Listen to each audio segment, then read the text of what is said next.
Hello, friends, and welcome back.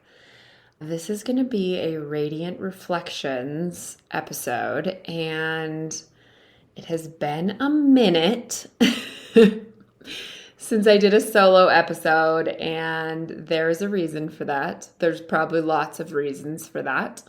But I realized it had been a really long time. I think the last solo-ish episode that I did was with my sister at the beginning of the year in January.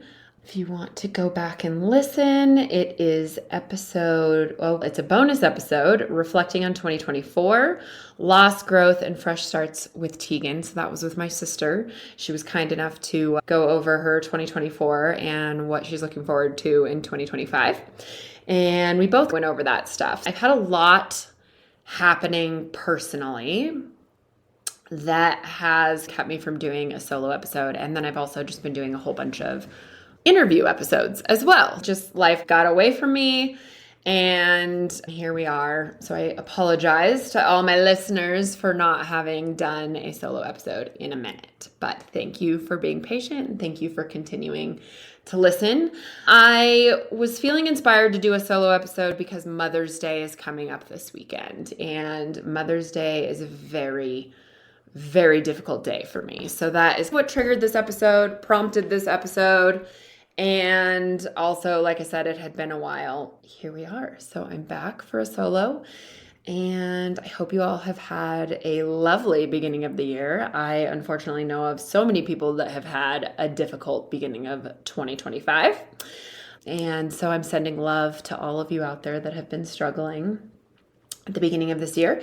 As far as me, my husband and I just recently went to San Diego for a weekend with our dear friends from Canada, and that was really lovely. I love the beach. Anybody who knows me, I adore the beach, so it was a wonderful vacation. We went to Nicaragua in January, and I don't think I talked about that because I think that last episode was before that. But it was amazing. It was absolutely wonderful. The beaches are incredible. The people were really nice. The food was really good. We did get into a little bit of a scooter accident, which apparently is common on the island of Ometepe. So we both were a little beat up, had some road rash from that, which really sucked because there was a whole bunch of water sports we wanted to do that we were not able to do for a little bit. We were going to go scuba diving at the end of the trip, and we both wanted to heal up really good before we did that. And Colin was still not quite fully healed up, but we wanted to go scuba diving, so we made it happen. So that was an interesting part of the trip. And other than that, I guess the biggest change that I have had recently is I left my salon that I had been at for about 10 and a half years, and it was one of the hardest decisions I've ever had to make in my life. It was terrifying and just really emotional and very difficult, and I dealt with a whole bunch of emotions in regards to that. So that was huge. That was a big changing moment, and I'll talk a little bit more here later about why. Let's see, books right now. So I went down the complete rabbit hole of the romantasy. So I did the ACOTAR books. I did Throne of Glass. Then I did Fourth Wing. Then I did Crescent City. And then I did Quicksilver. And while I loved all of those books, Fourth Wing being my favorite, I think, and ACOTAR, which is sometimes an unpopular opinion, I needed a break from those, and I am currently reading Red Rising, which is more of a sci-fi, but it's not alien sci-fi. It's just like politics in space, but it's in the future, and everybody lives in different planets, and then it's Hunger Games-y, and yeah, so that's where I'm at for books. I haven't read a self-help book in a minute, but I have the new Glennon Doyle, Abby Wambach, and Amanda Doyle book coming in the mail this week. So shout out to them for We Can Do Hard Things. I'm very excited for that book. And I'm also going to their tour that they're doing. They're coming to Denver here soon. That's a quickie little update of what's going on with me in my life. Have a lot more trips planned, a lot of fun weekend trips. I'm going to visit a friend in Idaho. I'm going to Vegas with my Vegas buddy. And then Colin and I are going to go to Kyrgyzstan is going to be our big trip in September. So I'll probably do an episode talking about that, kind of like I did with Pakistan, because I think it's a really interesting country. And I'm sure we're going to learn a lot. That's our big September trip, and then Seattle and Disney at the end of the year. So that's my little quickie life update. So in this episode, I want to talk about a few different things. A little bit of grief, a little bit of hope, some energetic shifts, authentic truth, things like that. That's where we're going to go today. So hope you're feeling it. So I want to start off because Mother's Day is this weekend here in the US. I know it varies from country to country, and it's a tough one for those of us going through infertility. It's really tough. And it's even more tough because I am one of the few that does not have kids and did not have success. Childless, not by choice. And I keep thinking that at some point it's going to get easier. And I think it has a little bit. I have done so much healing in the last year and a half since my last embryo transfer. I'm very proud of where I've gotten to today, but I still have those setback moments. It brings up, Mother's Day is just tough. Like even right now, it's a week before, and when I'm recording this episode, and my Instagram is full of quote cards that are like, send this to the mom that deserves to know that they're doing great, and blah, blah. And while I don't want to discount motherhood by any means, because I fully acknowledge that it is a tough job in this world to be a mom and be a parent and raise children into being good contributing members to society. Like, I do not want to take away from that whatsoever. But for those of us who don't have that role and didn't get to choose that, it's really hard to see. And it is blowing up my Instagram for some reason right now. I don't know why, but I do want to celebrate. It's so many conflicting feelings, right? I want to celebrate my mom, for starters. My mom is wonderful and she deserves to be celebrated, and her birthday happens to fall on Mother's Day this year too. So it's a double whammy. I want to celebrate her. I want to celebrate my mother-in-law. I want to celebrate my sister, who is an incredible mom. And I want to celebrate all of my friends out there that are amazing mothers and do that hard work in addition to working full-time jobs and being spouses and keeping the house clean and cooking and all of the things, and then being good friends on top of it, and daughters and aunts and like all the things. I want to celebrate all of you. You all deserve it, 100%. So it's those feelings mixed with my own feelings of how I feel about Mother's Day and how difficult it really is. It just brings back all the ick, all the hurt, all of it, and reminds me that I'm not a mother and that I didn't get to choose that. One of my very dear friends, Melanie McKenzie, and she was on episode 28. So if you haven't listened to that, please go back and listen to that. And one of her quotes from that is, I've never worked so hard at anything and not been successful. And it resonates with me so much, and it's constantly going through my head because it's so true. I worked my freaking ass off at trying to become a mom. I did everything in my capacity that I could do. I spent tons of money. I did all the things. I'm not going to go over it all again because you guys all know what I've been through. And so it's a reminder, basically. And I'll share a story, and I may have shared this before, but there was a Mother's Day years ago that I went to a brunch with my family, like we always did. It was me and my husband, my sisters, my niece and my nephew, my mom, my stepdad, and my grandparents. And we walked into this restaurant on Mother's Day, and I was in the midst of fertility treatments, and also not quite to the point where I could say, I don't want to celebrate Mother's Day on Mother's Day. I have now gotten to that point. But back then, I was just doing what I thought I was supposed to do, regardless of how I felt about it. And I went and we walk in this restaurant, and the hostess hands carnation flowers to every mom in our group. So, my grandma, my mom, and my beautiful sister, who are all wonderful mothers and again, deserve to be celebrated. Actually, I don't know if my little sister was there now that I think about it. Because I felt like I was the only one at the table, only woman at the table, that because I didn't have kids, I didn't deserve that flower on that day. That's how it felt. I know that's not the intent of the sentiment, but that was one of the hardest Mother's Day I had ever been to, and I cried at the table. Openly cried at the table. Because it was hurtful, because I was doing IVF and I was doing everything and I wanted it so bad.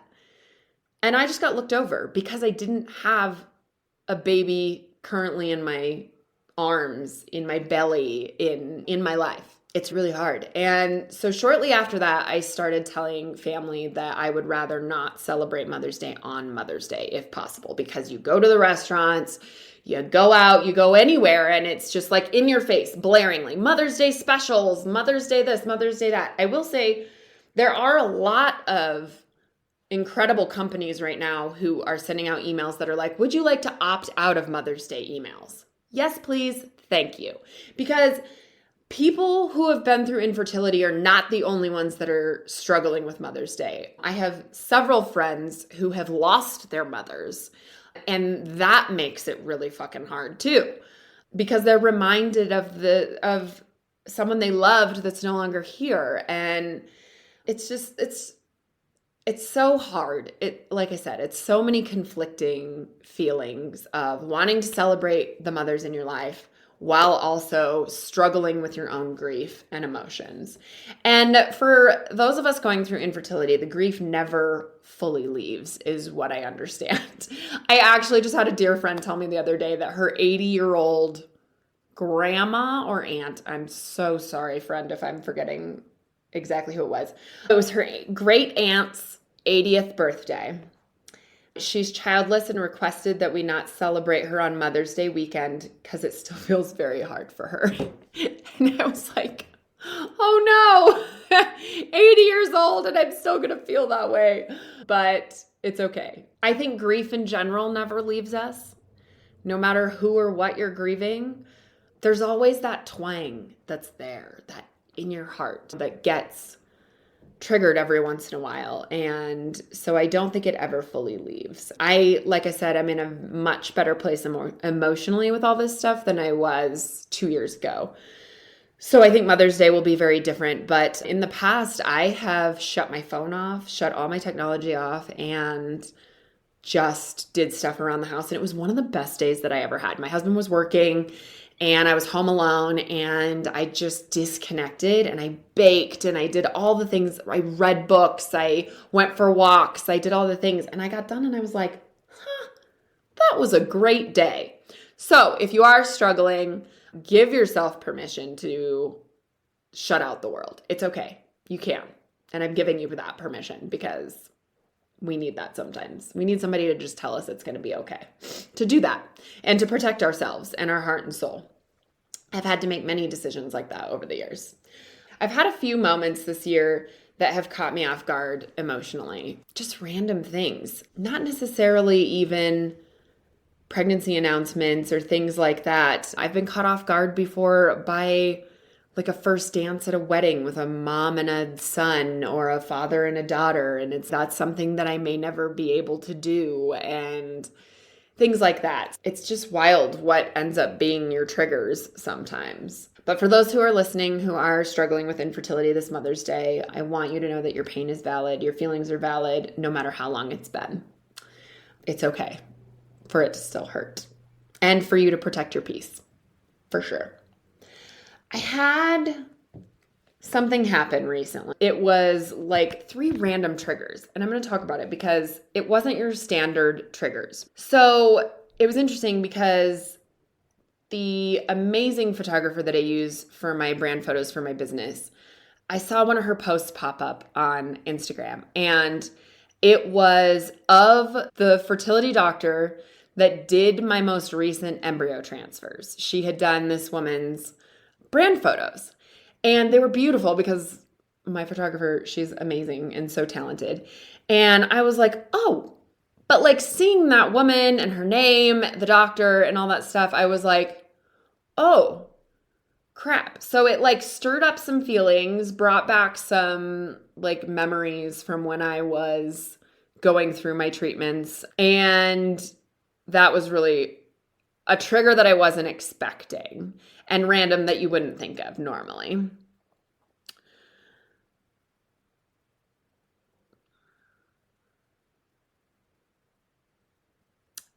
Then I found out, so one of these triggers was also in a pregnancy announcement of someone that I did not know was pregnant. And because let me just be real here, and I've said this before, don't hide those things from me because they come out eventually. And everybody thinks that if they just don't talk about it in front of me or around me or to me or whatever, that I'm never going to find out.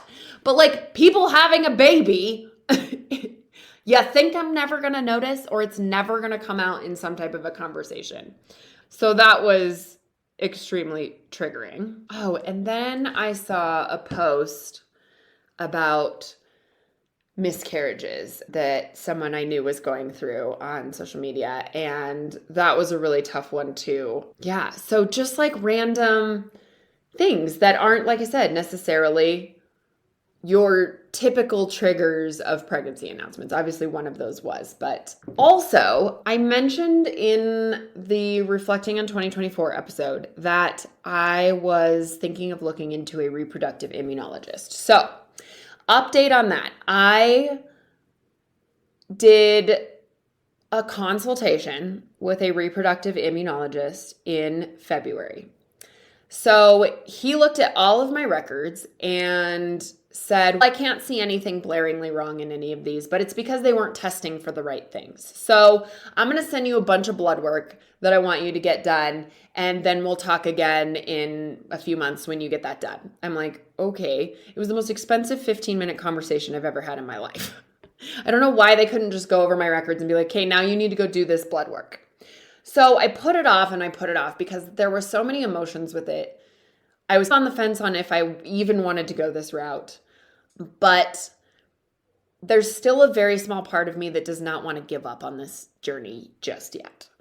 But I don't want to keep going back to IVF and doing the same freaking thing that I've done over and over and hoping for a different outcome. So it was recommended to me to see this reproductive immunologist. So finally one day I was like, all right, you know what? So there was four genetic blood tests that I had to do that was going to be through a specialist lab. Then there was a giant list of stuff that he wanted me to do through Quest. And then there were about 3 or 4 uterine scans that he wanted me to do. So like visual stuff, right? So one day I was like, you know what? I'm just going to go do the Quest stuff and get that out of the way because like how bad could that be? It's a Quest lab. It can't be that expensive. It can't be that invasive. Let's just do that. Because the specialty blood tests that were about those four genetic tests, they were about $150 a piece, and insurance doesn't cover any of those. I was like, all right, I'll go do the Quest stuff. So I had a whole bunch of appointment issues at Quest. But I went in for the actual blood draw, and the girl looks at me and she goes, okay, so there's an out-of-pocket cost today after your insurance, and it's $1,500. And I was like, I'm sorry, what? I was not prepared to pay $1,500. I thought, well, they'll bill my insurance and I'll get a bill later, which not that I want a surprise bill of $1,500, but I was like, what? Turns out this blood work was $10,000 worth of blood work pre-insurance. With my insurance, $1,500. So I left because I was like, I don't want to pay $1,500 for this today. That is not what I was trying to do. And they wanted it right now before they even did my blood draw. This was before they even poked me. And so the girl was really nice. We sat and chatted for a bit. And then she's like, why don't you go ask the doctor what of these are most important? and we can do some of them and we can work our way through them, whatever. And I was like, okay, sure. But at the end of the day, I know that doctor wants all that blood work at some point, whether I do it bits at a time or I do it all in one go. So I don't think I'm going to get out of any of that. So then I just really started to do some soul searching on whether or not this is a route I want to go. And I think I've decided I don't want to go that route. Because then to go over all of this blood work and all these tests is going to cost me another like $500. And then he's going to come up with some type of treatment for whatever we find out in the blood work. And I have to do that treatment for however long, and I have to pay for that. And then we have to do the tests all over again. And if everything's cleared up, then I can go try to get pregnant again, either with IVF or naturally. Like, I really had to do some soul searching on whether or not this is something I wanted to do. And as of right now, I'm still up in the air, but I'm leaning towards no, because the emotional toll that this has all taken on me has been debilitating in the past. And I have come so far in my healing that I do not want to do it again and start over. So it's something I seriously have to think about. But right now I'm not pursuing any of it. And it was just a really eye-opening experience. However, those triggers I spoke about before that story, sorry, I got a little bit off track. After the reproductive immunologist stuff made me go down a rabbit hole one day of, you know what? Maybe I'll go do this in another country again. So what did I do? I sent an email to an IVF clinic in the Czech Republic, which is one of the leading ones in the entire world. And of course they got back to me and they're like, here, fill out our form and we'll talk to you and do more and blah, blah, blah, blah, blah. Again, do I want to go this route again? I genuinely don't know.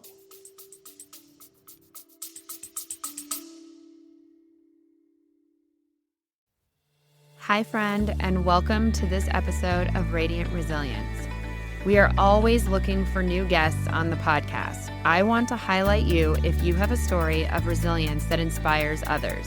Everyone has a story, and I believe that sharing yours can help others feel less alone. Are you ready to share your journey and inspire others? I want to hear from you. Every story has the power to impact lives and foster a supportive community. If you have a tale of overcoming adversity, personal growth, or a unique perspective on life's challenges, I would love to have you as a guest on the podcast. To become a guest, please email us directly at radiantresiliencepodcast@gmail.com or click the link in the show notes to become a guest. Join us in spreading hope, strength, and inspiration one story at a time. Be brave and share your story so others feel less alone. I hope to see you soon.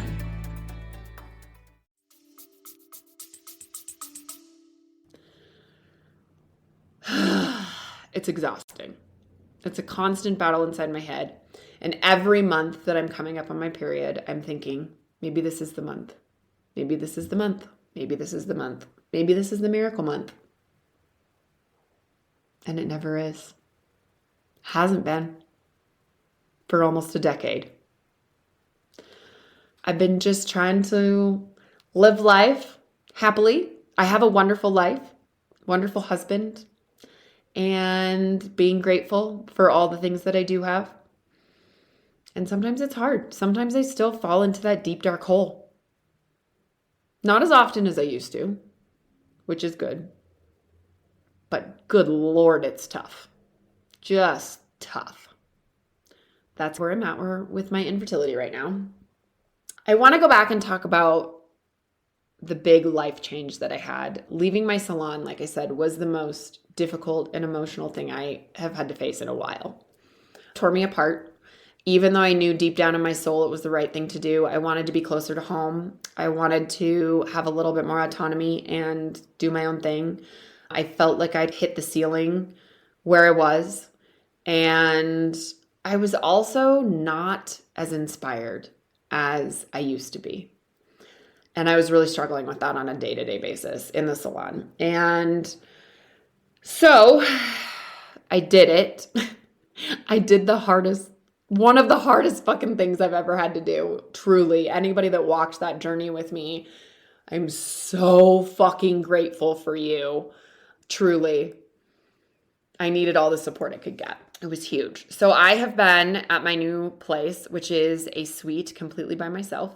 It's just me and my client in there by ourselves. It's a very private experience. We can talk about whatever we want to talk about. We can have whatever experience my client wants to have. And it's been amazing. And in the very beginning, it was terrifying because I moved cities and I lost about 50% of my clientele in doing so. And one of the things I want to talk about is the feelings of rejection that I had to navigate over and over and over, of the clients telling me that they were not going to follow me. And these were people that had been amazing souls in my chair for the last 10, 11 years and who I adored.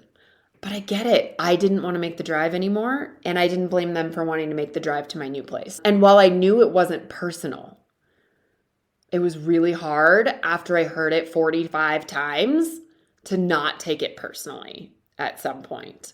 And I knew that if I stayed at the salon that I was at, that they all would have stayed with me and it never would have been a thing, and that's okay. It wasn't personal. It absolutely wasn't. But I gotta tell you, hearing that rejection over and over was so emotionally difficult. So I had to navigate that, which I managed to, mostly, by just trying to focus on the fact that it was not personal and these people love me and would have stayed with me if I stayed up there and all the things. So I just kept reminding myself of the positives. But that was really tough. And then I moved down closer to home and was nowhere near as busy as I used to be because I lost half my clientele. And that was part of what kept me from making this move for so long to begin with. That was hard and scary because I thought I made the biggest mistake of my life, truly. Because I was like, oh gosh, money is now an issue. And my self-worth is an issue. And oh my God, nobody's ever going to want to come get their hair done by me. And they just spiraled, which is so silly, but it was part of the process. So I've been down here now 2 months. 3 months. 3 months. I did all of February, all of March, and all of April down here. And I have to tell you, hindsight is always 2020. And I have talked about that a million times on this podcast, and it irritates the hell out of me that it's 2020. Why can't we have some 2020 foresight? Like, where is my crystal ball? So I am seeing a dramatic, energetic shift in my business because I am able to put my heart and soul into this the way that I want to. And I'm just doing what I love, and it's showing. Just the other day, I had one of the most successful days I've ever had in my entire career. I am getting clients that I want to work with that are doing services that I want to do. And it's just incredible. I can't fully explain the energetic shift. It's just happening. And I know it's happening. And I know it's happening for the best. And it's really cool. I just did an interview with an amazing woman that you guys will get down the road here, Laura Bratton. And we were talking about how you can get stuck in survival mode and things like that and not even realize it. And I have experienced that multiple times in my life of being stuck in that survival mode and then I think I'm coping really well. And then I look back on it after the fact and I'm like, oh, I was avoiding. I was not coping whatsoever. I was avoiding and I was just surviving. But you don't ever know it until after the fact. And it is so frustrating. So it's cool because I feel like I'm able to recognize this energy shift a little bit better earlier to appreciate it while it's happening. Don't be afraid to make the big jump. Don't be afraid to make the big move. Don't be afraid to fail, which I still am afraid to fail, but We never know unless we try. We have to try. It can be terrifying. Yeah. Yeah.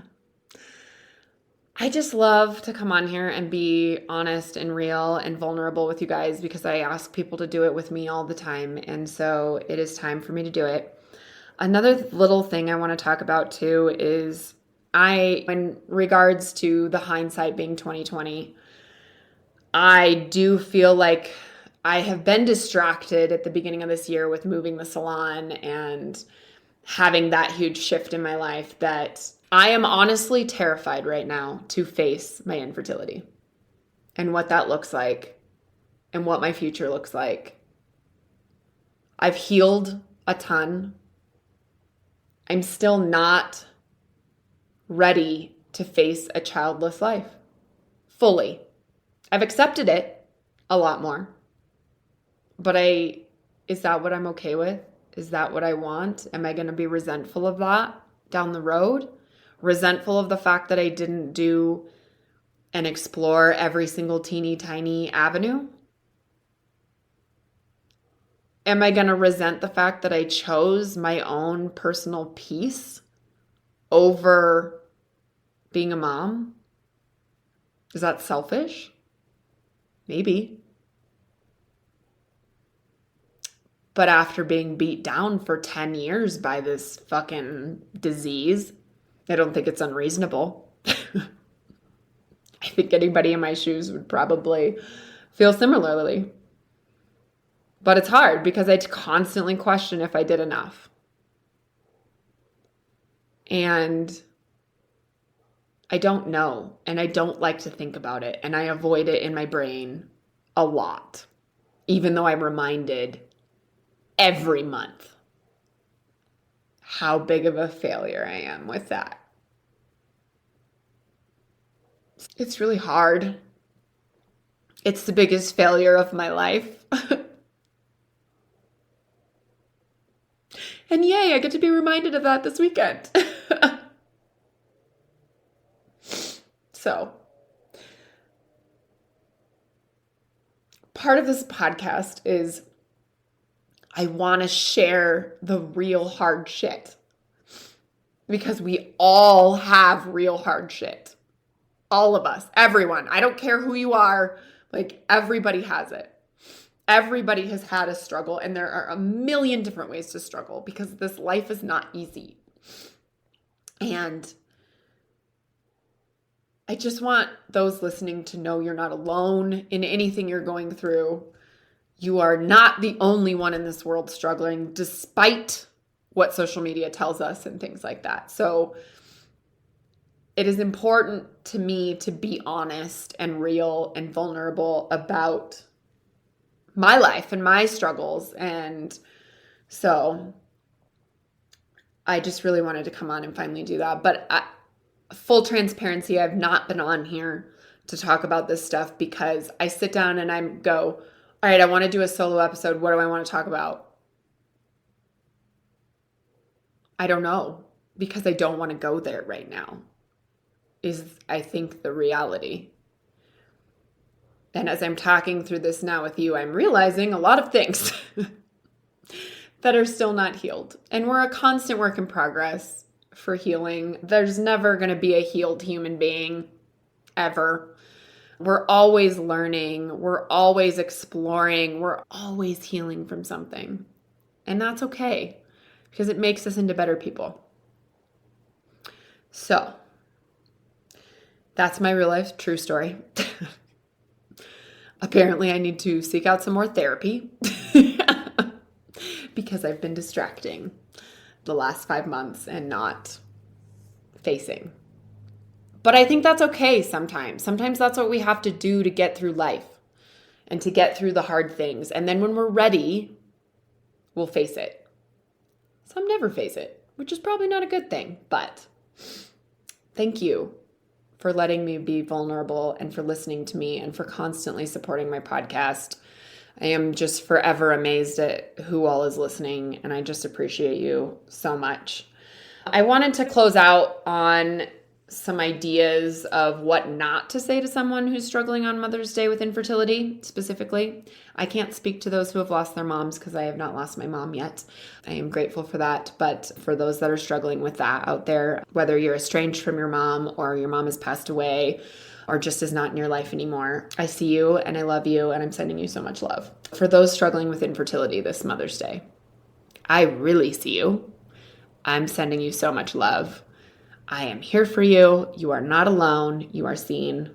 And it's okay. It's okay to grieve it and be upset and sad and all the things. Do not say at least statements. At least you never had a miscarriage.